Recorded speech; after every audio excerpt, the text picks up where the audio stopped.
जयतु भारतम जयतु संस्कृतम। Welcome back to another video. दोस्तों, हम पढ़ रहे थे बाल विकास में हम शरीर निर्माण की प्रक्रियाएं देख रहे थे। उसमें से हमने बहुत सारे शब्द देख लिए थे। अब आज हम देखेंगे दांत और गर्भावस्था। ठीक है, तो पढ़ते हैं दांत के लिए। दांत का विकास गर्भावस्था में 3 से 5 माह में प्रारंभ हो जाता है तथा दांत का संपूर्ण विकास 25 वर्ष की अवस्था तक हो जाता है। आपके लिए एक क्वेश्चन है कि दांत का विकास प्रारंभ होता है किस अवस्था में? शैशवावस्था, बाल्यावस्था, किशोरावस्था? इनमें से कोई नहीं, तो इनमें से कोई नहीं, क्योंकि दांत का विकास कहाँ से शुरू हो जाता है? गर्भावस्था से शुरू हो जाता है। प्रारंभ होने का मतलब है शुरू हो जाना। ठीक है, तो अगर पूछे कि कब से प्रारंभ हो जाता है, तब उसका उत्तर होगा गर्भावस्था। ठीक है, दांत 6 से 8 माह में 4 दांत आ जाते हैं, अर्थात शैशव अवस्था में दांत दिखाई देना प्रारंभ होते हैं। ठीक है, बालक बालिका 2 वर्ष में 8 दांत आ जाते हैं। 2 वर्ष में कितने दांत आ जाते हैं? 8 दांत है। सर्वप्रथम बालक बालिकाओं में नीचे के दांत आते हैं। कहाँ के दांत आते हैं? नीचे के दांत आते हैं।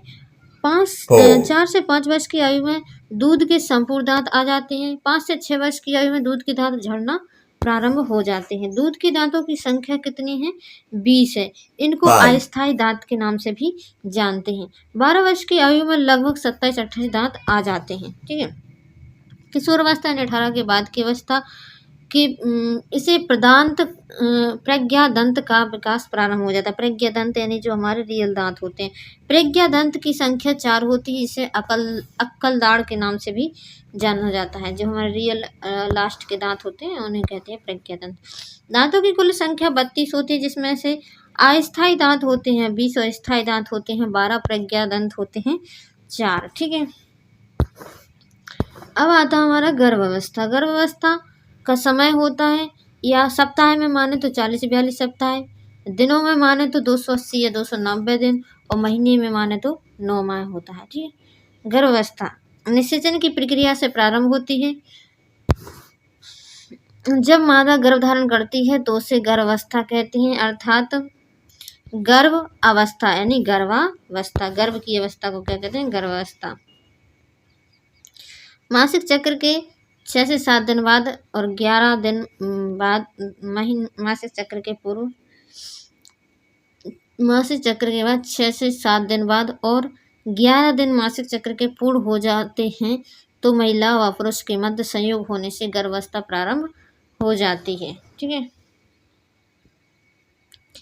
अर्थात पुरुष के शुक्राणु का महिला के अंडाणु के मध्य निषेचन क्रिया होती है, जिससे अंडाणु बनता है और यह अंडे के 7 दिन तक फिलोपियन ट्यूब में रहता है। अंडा 7 दिन तक कौन से ट्यूब में रहता है? फिलोपियन ट्यूब में रहता है, और 7 दिन के पश्चात योनि मार्ग से गर्भाशय में चला जाता है। ठीक है, गर्भधारण के लक्षण। मादा गर्भधारण कर लेती है तो दिल की धड़कन बढ़ जाती है, स्तन कोमल हो जाते हैं, और प्रोजेस्टेरोन हार्मोन में वृद्धि के कारण थकान भी होती है।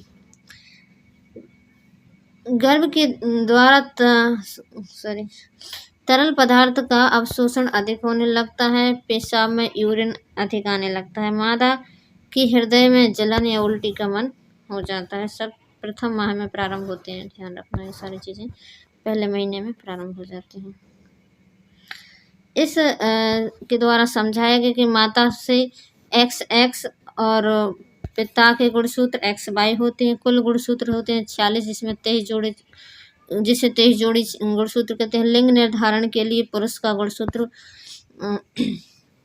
काम में लिया जाता है, और निषेचन की क्रिया अगर X का X से मिल जाए तो वहाँ लड़की होगी, और XY से मिल जाए तो वहाँ लड़का होगा।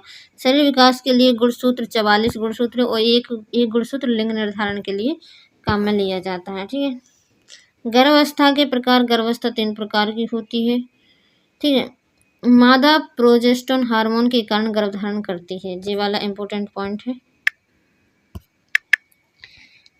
तो मिलते हैं आपका अगली वीडियो में। जब तक अपना ख्याल रखिए, और वीडियो को लाइक, चैनल को सब्सक्राइब करना आप करते ही नहीं हैं, आप कर दीजिए प्लीज़। जब तक के लिए जय श्री राम, वंदे मातरम, भारत माता की जय। Thanks for watching. वीडियो को लाइक, चैनल को सब्सक्राइब कर दीजिए। सी यू नेक्स्ट वीडियो, बाय।